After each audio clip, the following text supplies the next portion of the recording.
what happens to the places we abandon at the edge of space? The colossal stations, the forgotten outposts. Do they simply drift and die? Or does something else move in when we're gone? Tonight, we traveled to the galactic fringe with a team of professional demolition experts. Their job is simple, their payday massive. Demolish a derelict space station and ask no questions. But this station isn't just empty, it's a prison. And the crew of the Misfire is about to discover that when you're hired to tear down a cage, you should always ask what's locked inside. So seal your airlocks and check your courage. We're about to find out what happens when the silence is broken. The job was simple. Another ghost to be exorcised from the galactic shipping lanes. Officially, it was designated Decommissioning Contract 16. Unofficially, Jed callously referred to it as taking out the trash. His team, the demolition experts of the salvage vessel, the Misfire, were the best in the business, known for their efficiency and their willingness to work on the dark fringes of civilized space, no questions asked. Their target was Tartarus Station, a skeletal titan of rusting metal and shattered viewports, tumbling slowly in the void, nearly a parsec from the nearest star lane. The pay was exceptional, enough for each of the 5-person crew to retire twice over, a fact that should have been the first red flag. Jed, the grizzled commander and explosives specialist, watched the station loom on the main view screen. Its design was archaic, brutalist, a relic from the early expansion era when humanity threw up outposts with more hope than engineering sense. "Look at that heap," he grunted, his voice a low rumble. "Thing's a lawsuit waiting to happen." Beside him, Maya, the pilot, chewed on a stim stick, her gaze fixed on the complex orbital decay. "She's bleeding reared energy, Jed. Nothing harmful, but strange, like a million overlapping whispers." Maya had a sixth sense for the rhythms of space, an intuition that had saved their skins more times than Jed could count. In the back, Tyler, their tech whiz, was already fighting the station's dying systems. "It's a ghost, all right," he muttered, his fingers a blur across his console. "The core is offline, but something is running on a closed parasitic network. I can't get a clean read. It's like the station is talking to itself in a language I've never seen." Rounding out the team were the twins, Corbin and Caleb, the EVA specialists. Young, cocky, and inseparable, they were responsible for the most dangerous part of the job, planting the shaped charges on the station's primary structural joints. "Just tell us where to put the fireworks, boss," Corbin said over the comms, his voice buzzing with anticipation from the gear bay. The plan was textbook. Maya would match their rotation and dock at the primary access hub. Tyler would brute force the internal doors, giving Corbin and Caleb a clear path to the station's 10 critical stress points. They'd plant their charges, return to the Misfire, pull back to a safe distance, and push a button. In, out, and a massive payday. Simple. Docking was eerily silent. The magnetic clamps engaged with a heavy, final thud, and the silence of the void was replaced by the groaning of Tartarus's ancient hull. When the airlock door hissed open, it revealed a corridor plunged into absolute darkness, a stark contrast to the emergency lighting that should have kicked in. A cold, unnatural draft swept into the ship, carrying a faint metallic scent, like the air after a lightning strike. "Spooky," Caleb's voice crackled, laced with a nervous laugh. "I think you forgot to pay the electric bill, Tyler." "That's the thing," Tyler replied, his brow furrowed. "The bill is paid. The station has power. It's just choosing not to use it on things like lights or life support." Guided by the powerful beams of their suit lights, the twins moved into the oppressive dark. The silence inside was thick and heavy, swallowing the sound of their own breathing. They passed personal habs, doors agape, revealing rooms flash-frozen in time. A datapad lay on a table, its screen shattered. A child's stuffed toy floated in the zero-G, coated in the same crystalline frost that crept along the bulkheads in fractal patterns that seemed just a little too perfect, too deliberate. "Feels like we're grave robbing," Caleb murmured, his light tracing the frost. "Graves have bodies. This is just empty," Corbin countered, though his bravado was thinner now. He kicked off a wall, propelling himself down the main concourse. "Come on, let's get this done. The sooner we plant, the sooner we're drinking beers and spending our millions." As he floated past a large viewport, he swore he saw his reflection move an instant after he did. He blinked, but there was only the star-dusted blackness outside. He said nothing. As they moved deeper, the whispers Maya had felt in the void began to bleed through the comms, a faint, sibilant chorus that defied Tyler's attempts to filter it out. They reached the first placement point, a massive support pillar in the station's central rotunda. As Corbin knelt to attach the magnetic charge, his light fell upon a series of deep gouges in the metal floor, radiating from the pillar's base. They weren't blast marks or stress fractures. They looked like colossal claw marks. "Hey, Jed," Corbin said, his usual bravado gone. "You're gonna want to see this." Before Jed could respond, Caleb screamed. His voice was a raw, terrified shriek over the comms. "Corbin, get back! Get back now!" Corbin spun around. Caleb was staring at the pillar, his light fixed on it. For a fraction of a second, the pillar seemed to shift. It wasn't a physical movement, but a trick of the light, a distortion in reality itself. The solid metal seemed to flow like liquid shadow, and from its dark heart, a pair of ancient, malevolent eyes blinked open, not of light, but of pure, absorbing darkness. Then the first charge, the one Corbin had just placed, detonated. He hadn't armed it. It wasn't scheduled to go off for another 6 hours. The explosion ripped through the rotunda, the shockwave throwing the twins like rag dolls. On board the Misfire, alarms blared. "Caleb! Corbin! Report!" Jed roared into the comms. Only static answered. The parasitic network Tyler had been fighting suddenly surged, overwhelming his firewalls. The station's systems roared to life. Doors slammed shut, lights flickered on and off in a dizzying, maddening strobe, and the whispers intensified, coalescing into a single, booming voice that echoed not through the comms, but directly inside their skulls.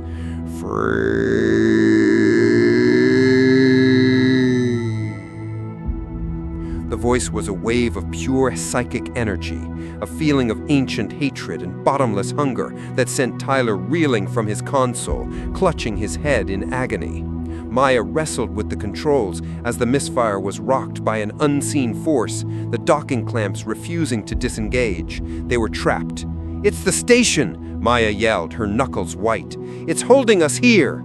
Jed grabbed a pulse rifle from the weapons locker. "We're going in!" The station they entered was no longer just a derelict. It was a hunting ground. The entity, a being of non-Euclidean geometry and pure malevolence, was awake, and it was playing with them. Hallways stretched into impossible lengths, then snapped back. Gravity would reverse without warning. The whispers were constant now, finding the cracks in their psyche, preying on their deepest fears. The journey to find the twins and later the command center was a descent into madness. At one point, Maya stumbled, her hand pressed to her helmet. "The Misfire!" she gasped, her eyes unfocused. "The hull is breached! I can feel it!" The psychic whispers twisted into a phantom echo of her own ship's distress calls. Before her, the corridor dissolved, replaced by a perfect illusion of her cockpit, alarms flashing red, the outer viewport showing a spiderweb of cracks. Jed's voice, cold and authoritative, barked from the comms in her head. "The mission is scrubbed, Maya. Get back to the ship. That's an order. Save the Misfire." It was her worst nightmare, losing her ship, failing her captain. She took a step toward the mirage, her loyalty overriding her logic. "Maya, no!" Tyler grabbed her arm, his own face pale with sweat. "It's not real. Look!" He pointed at the illusion's edge, where the perfect cockpit image shimmered and warped, the station's rusted bulkhead showing through like a tear in reality. The entity was using their own minds against them, turning their strengths into weapons. They found Caleb first. He was huddled in a corridor, rocking back and forth, his helmet shattered. He was alive, but his eyes were wide with a terror that went beyond the physical. "He's everywhere," he sobbed, pointing a trembling finger at a blank wall. "It took his shape. It wore his face." Corbin was nowhere to be seen. As they helped him up, the wall he was pointing at shimmered. The metal plating dissolved into a swirling vortex of shadow, and for a moment they saw Corbin, or a horrifying effigy of him, his face a mask of silent agony, being pulled into an endless screaming void. Then the wall solidified again. They had to get to the command center. It was the most shielded part of the station, their only chance to find out what Tartarus truly was.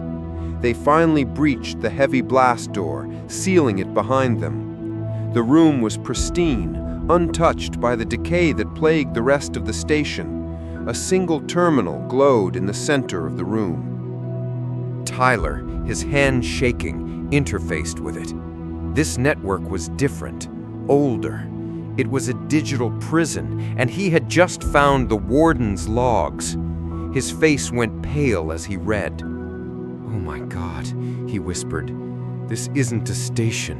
It was never a station. It's a cage." The logs, written by a long-dead civilization, told a terrifying story. The entity, which they called the Shadow of the Void, was a psychic parasite that had consumed their entire star system. It couldn't be killed, only contained.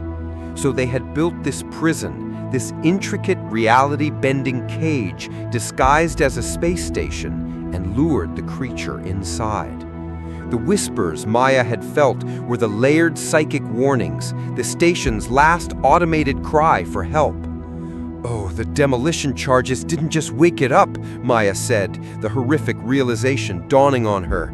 "They're systematically destroying the cage's locking mechanism. We're not just letting it out, we're setting it free." The final, horrifying truth clicked into place. The contract, the exorbitant pay, the location on the edge of nowhere.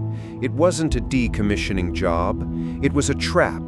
Someone, some corporation or government that had stumbled upon the station's secret had hired them to do their dirty work, to spring the lock so they could try and harness the entity's power. They had been sent here to fail. A deep, guttural laugh echoed in their minds. The blast door began to buckle inwards, the metal groaning as if under immense pressure.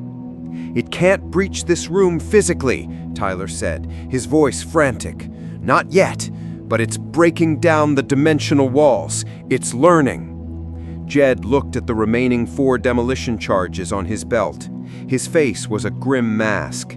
Their mission had changed. This was no longer about survival. It was about quarantine. "It wants a body," he said, his voice cold and clear. "It wants a ship. It wants to get to the core worlds. We can't let that happen." The plan he laid out was desperate, suicidal. The entity was still tied to the station's core, its original anchor point. They couldn't destroy the creature, but they could destroy the anchor. They had to place the remaining charges on the primary energy conduit feeding the core, creating an implosion that would, hopefully, either sever the entity's connection to their reality or trap it within a collapsing pocket of space-time. But the core chamber was on the far side of the station, and the entity would do everything in its power to stop them. Caleb, his eyes burning with a cold fury for his lost brother, nodded first. For Corbin. Tyler and Maya followed suit. They were the last line of defense for a galaxy that would never even know it was in peril. The final run was a hellscape. The entity threw everything it had at them. The station twisted around them, corridors becoming Mobius strips, gravity shifting like a tempest-tossed sea. They were separated, forced to confront their own personal demons made manifest by the creature. But having faced the illusions once, they were stronger, their resolve hardened into a diamond-sharp point. The thought of the entity reaching a populated planet, of the screams of billions echoing in the void, pushed them on. Jed and Caleb made it to the core chamber, a vast sphere humming with contained power. In the center, a ball of absolute darkness pulsed, the entity's heart. As they moved to place the charges, the creature manifested, no longer hiding in shadow, but coalescing into a towering humanoid figure of pure void, its form constantly shifting, rewriting itself. It spoke Jed's name not in his mind, but with his own voice. "You can join me, Commander. We will be gods." While the creature focused on Jed, Caleb, small and swift, darted past it, slapping the final charge onto the conduit. "Jed, now!" he screamed. Jed raised the detonator. He looked at the monstrous, shifting figure before him, a being of unimaginable power. He thought of the crew he had lost, of the worlds he was protecting. He smiled, a grim, final act of defiance. "Sorry," he said, "I'm not the God-fearing type." He pressed the button. A blinding, silent flash of light. From the viewport of the Misfire, which had finally been released, Maya and Tyler could only watch. Tartarus Station did not explode, it imploded. The skeletal frame twisted in on itself, reality folding around it, drawing space, light, and matter into a single, infinitesimal point. For a moment, a wound appeared in the fabric of the galaxy, a tear of pure, unadulterated nothingness. Then, as quickly as it appeared, it was gone, vanished, leaving only the cold, indifferent stars. They were the only survivors. They had no station, no proof, and no way to explain the loss of their crew. The corporation that had sent them would deny everything, but they had succeeded. The silence in the void was no longer filled with whispers. The cage was broken, but the prisoner was gone, not freed, but erased from existence. As Maya turned the wounded Misfire back towards the distant lights of the core worlds, a profound and heavy quiet settled over the bridge. They had been hired as demolition experts, but in the end, they had become the galaxy's most unlikely and unknown saviors. And so, the Misfire limps back toward a galaxy its crew saved. A galaxy that will never know their names or the terrible price they paid. Their story is a chilling reminder that some secrets buried in the void are best left undisturbed, and the true heroes are often the ones no one has ever heard of. Thank you for joining us on this deep space demolition. We hope it thrilled you, and we hope it makes you wonder the next time you look at the stars, what's really watching back. Until next time, stay safe out there.